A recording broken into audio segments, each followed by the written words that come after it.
Okay, 11.5. Part A is volume of the pyramid. Part B is volume of a cone. So you will be doing both tonight, but the beautiful thing about them is you are using the same formula for both of them. Volume of a, let's just call this the pyramid formula since we may not do cones right away. Volume of a pyramid is 1/3 B H.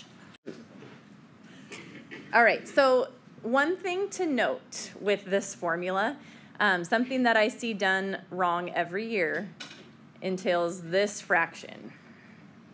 When you're plugging it into your calculator, either use the fraction key, okay, and if you don't know where your fraction key is, ask me and I will help you find it. If you have like the graphing calculator, just plug in parentheses 1 divided by 3, or just 1 divided by 3 should be fine. But do not call 1/3 0.3, okay? 0.3 is not 1/3. 0.3 is 3/10, which is very different than 1/3, okay? So make sure you don't do 0.3. 0.3 is not our friend. We don't like him in this lesson, okay? So make sure you put it in as a fraction, 1/3. Don't even put it in as 0.3333. Just call it 1 divided by 3 or 1/3, okay? All right, now that we've got that established, here's what you're gonna do with it. First example, let's say you have a square pyramid.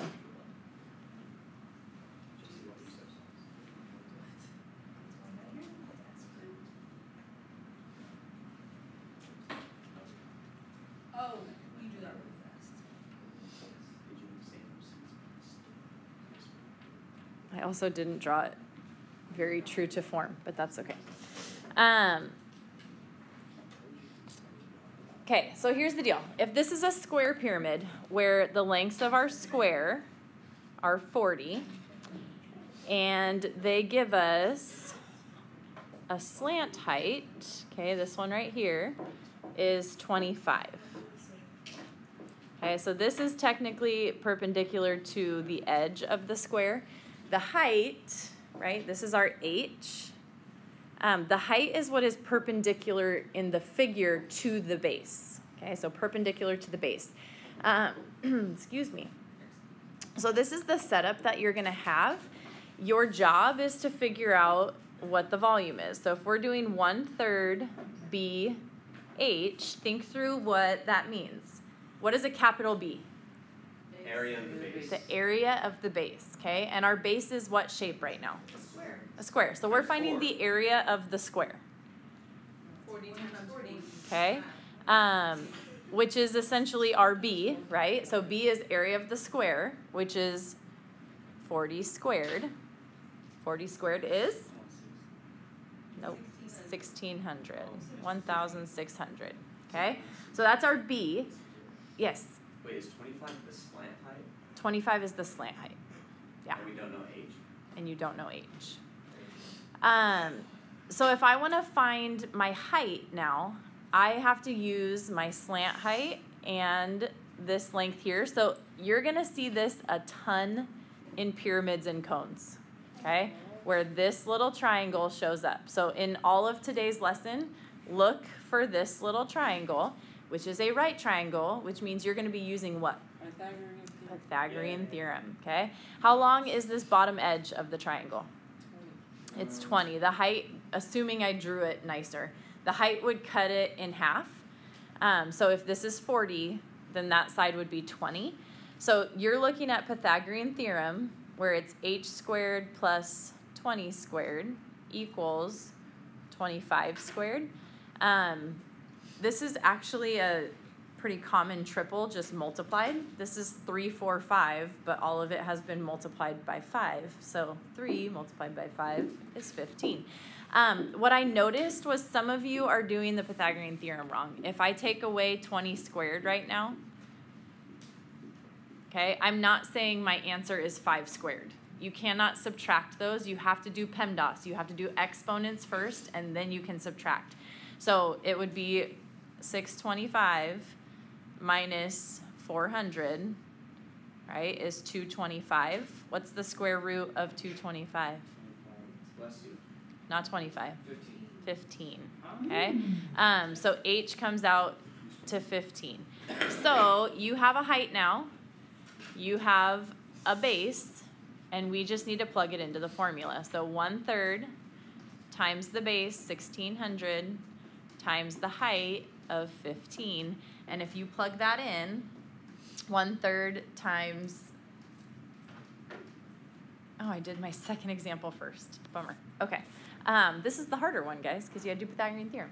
1/3 times 1600 times 15, you would get a volume of 8,000 cubic units. And since we didn't get units named, we're just going to call it UN cubed. Sorry, that didn't write very nicely, did it?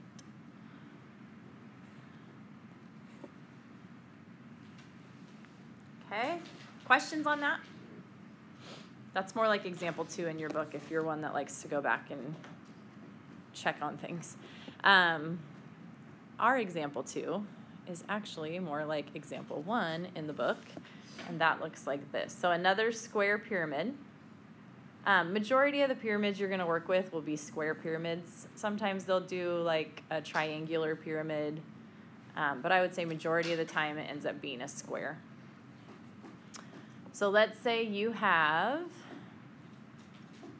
a 6 here and an 11 here, and it is a square pyramid.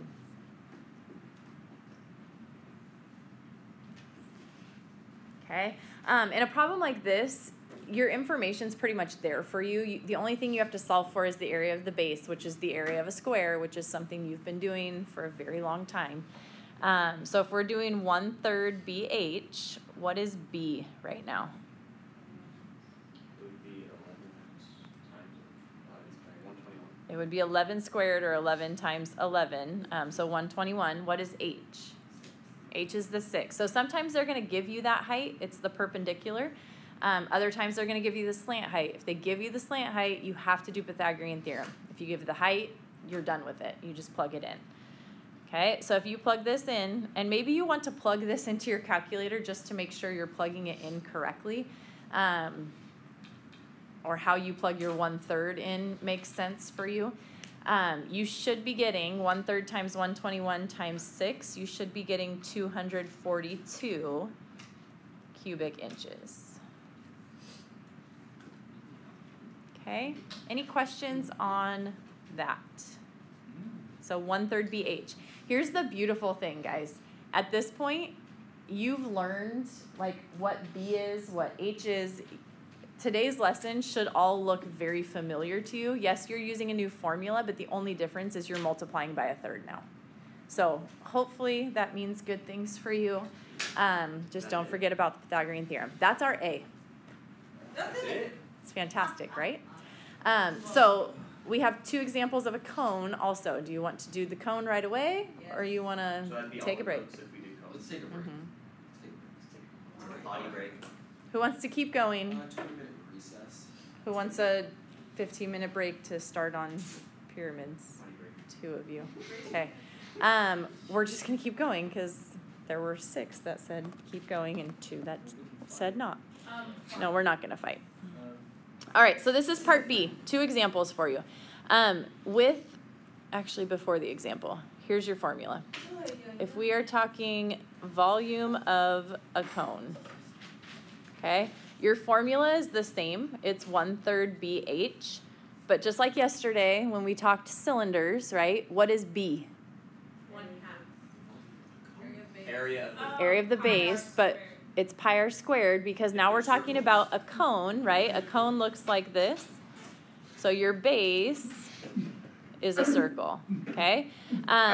So you could think of this as volume equals 1/3 pi r squared times h. That's fine if you want to think of it that way. Just don't use this for a pyramid, okay? Pyramids don't have pi, so make sure you're keeping pi just with the circles.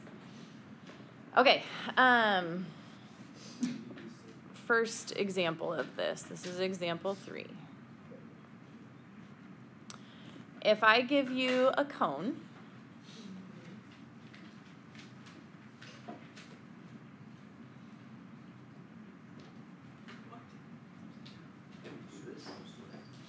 and I tell you that this length is 8 centimeters, and this is 11 centimeters, okay?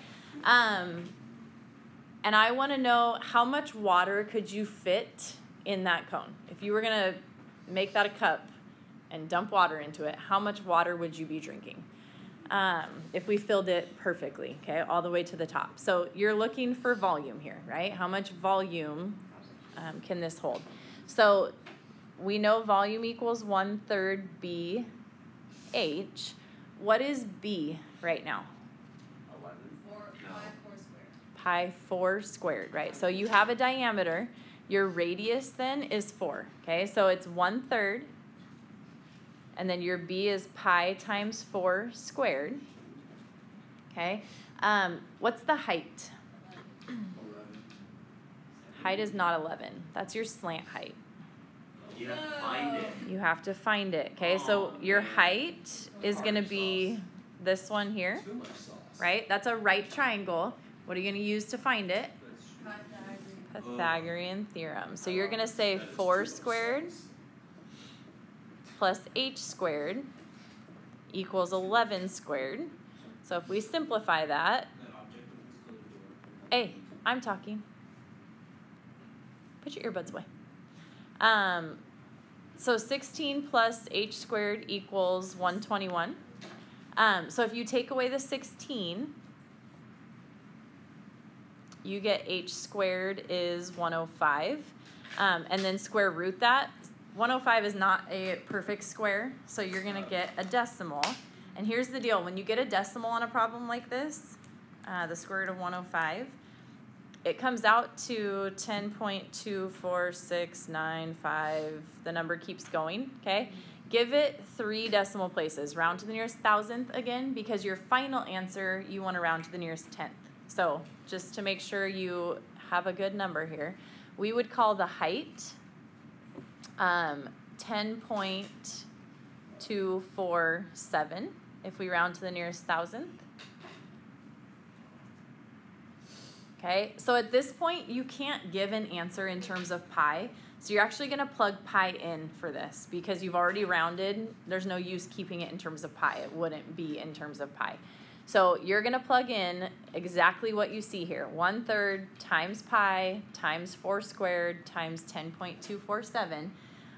If we round to the nearest cubic centimeter, so nearest whole number, what do you get? What is it? 172. Okay, so your volume, this is rounded, is 172 cubic centimeters.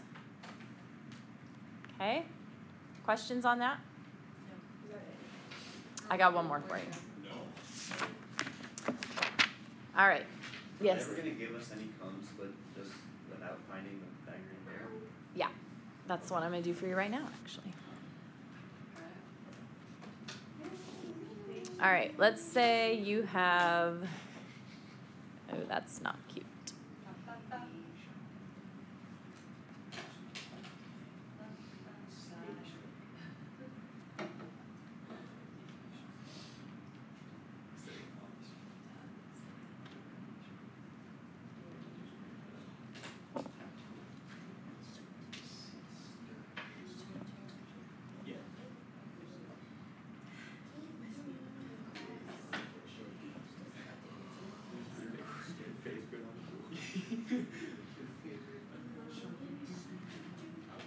All right, so say this is your cone. Formula doesn't change. Volume equals 1/3 BH. Okay. What is B right now? Pi times Pi 8 squared. squared, right? So 1/3, and then the area of the base would be pi times 8 squared. What's h? 15. 15. So this one you'll be able to leave in terms of pi. So plug that into your calculator so that you can give me an in terms of pi number and tell me what you get. in terms of pi. You get a number. What do you get? Is it 320 pi, right? So you're doing 1/3 times 64 times 15 is 320. Then attach your pi and its volume, so cubic inches. Okay, so this would be your exact answer or your in terms of pi answer. If you were to plug it in, you would get to the nearest whole number 1005 cubic inches. So just, again, pay attention. What are they asking for? To the nearest whole number, to the nearest tenth, in terms of pi. Typically, I will do in terms of pi, but you should know how to do both. Any questions on that?